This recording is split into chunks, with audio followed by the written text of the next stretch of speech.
तीन गुरुओं की मोटिवेशनल कहानी। Motivational story. एक महात्मा गुरुकुल चलाते थे।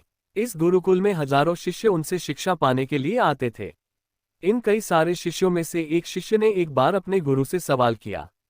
उसने कहा, गुरुजी, अगर आप बुरा ना माने तो मैं आपसे एक प्रश्न पूछना चाहता हूँ।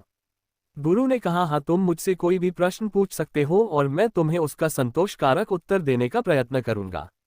शिष्य ने गुरु से पूछा कि आप बहुत ज्ञानी और विद्वान हैं, इसमें कोई दो राय नहीं है।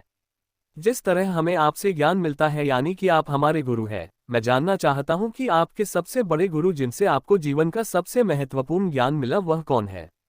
गुरु ने कहा कि वैसे तो मेरे जीवन में हजारों गुरु हैं जिन्होंने मुझे जीवन के सफर में कुछ न कुछ जरूर सिखाया है, लेकिन मैं मेरे तीन प्रमुख गुरुओं के बारे में तुम्हें बताना चाहूंगा। मेरा पहला गुरु एक चोर था। एक बार मैं एक लंबी यात्रा से किसी गांव से गुजर रहा था। मैं काफी ज्यादा थक चुका था और किसी के घर ठहर कर आराम करना चाहता था। एक गांव के पास आने पर मुझे एक आदमी दिखा तो मैंने उससे पूछा कि मुझे उसके गांव में कहीं पर आराम करने के लिए आश्रय मिलेगा कि नहीं। उस आदमी ने अपना परिचय देते हुए मुझे कहा कि वह एक चोर है और इस गांव में ज्यादातर लोग नास्तिक हैं, इसलिए कोई भी मुझे वहां आश्रय नहीं देगा। साथ ही उसने मुझे कहा कि अगर मैं चाहूं तो उसके घर ठहर सकता हूं। मेरे पास और कोई दूसरा रास्ता नहीं था, इसलिए मैं उसके साथ उसके घर चला गया।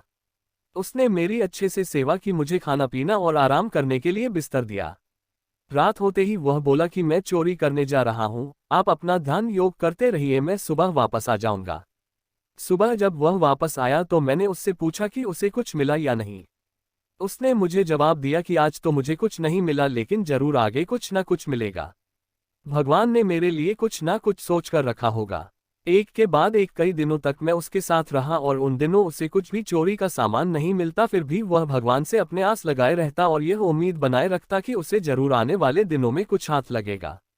इस तरह चोर के रूप में मेरे पहले गुरु ने मुझे ये सिखाया कि हम जिस भी रास्ते को चुनकर उस पर चलने लगते हैं, फिर चाहे जो हो जाए, हमें उस रास्ते को और उस विश्वास को कि एक दिन हमें मंजिल मिलेगी, कभी नहीं छोड़ना चाहिए। वह दिन है और आज का दिन है, तब से मैंने कभी अपनी ध्यान और भगवान की भक्ति नहीं छोड़ी। मेरा दूसरा गुरु एक कुत्ता था। एक बार मैं किसी जरूरी काम से काफी दूर का सफर कर जंगल से गुजर रहा था। लंबे सफर के चलते मुझे बहुत ज्यादा प्यास लगी थी, इसलिए मैं वहां पर एक तालाब के पास जाकर पानी पीने लगा। उस तालाब के पास एक कुत्ता पहले से पानी पीने के लिए आया हुआ था। कुत्ता जैसे ही पानी पीने के लिए तालाब में अपना मुंह झुकता था, उसे उसका ही प्रतिबिंब पानी में दिखता। उस प्रतिबिंब को वो दूसरा कुत्ता समझकर डर जाता और पीछे हट जाता। कुछ समय पीछे रहने के बाद कुत्ता फिर से प्रयास करता और फिर से डर के पीछे हटता। काफी समय बीतने के बाद कुत्ते ने हिम्मत जुटाकर आखिरकार तालाब से पानी पी लिया और अपनी प्यास बुझाकर वहां से चला गया। मेरे उस दूसरे गुरु ने मुझे सिखाया कि जीवन में चाहे जितनी बड़ी समस्या या मुसीबत आ जाए, अगर हम उससे जूझते रहेंगे, लड़ते रहेंगे, तो उसे जरूर हराने में कामयाब भी होंगे और तभी हमें सफलता मिलेगी। मेरा तीसरा प्रमुख गुरु एक 4 साल का छोटा बच्चा था। एक बार मैंने एक बच्चे को मोमबत्ती हाथ में लेकर चर्च की तरफ दौड़ते हुए देखा। मुझे उसे देखकर थोड़ी शरारत सूझी। मैंने उस बच्चे को रोका और उससे पूछा कि तुम यह मोमबत्ती कहाँ ले जा रहे हो। उसने जवाब दिया, वह चर्च में इस मोमबत्ती को ले जा रहा है। मैंने बच्चे से पूछा कि यह मोमबत्ती तुमने जलाई है।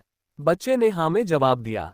अब मेरे घमंड भरे सवाल की बारी थी, तो मैंने उससे पूछा, मुझे बताओ, जब तुमने इस मोमबत्ती को जलाया तो ये प्रकाश कहाँ से आया, और उससे पहले जब मोमबत्ती जली नहीं थी तब प्रकाश कहाँ था।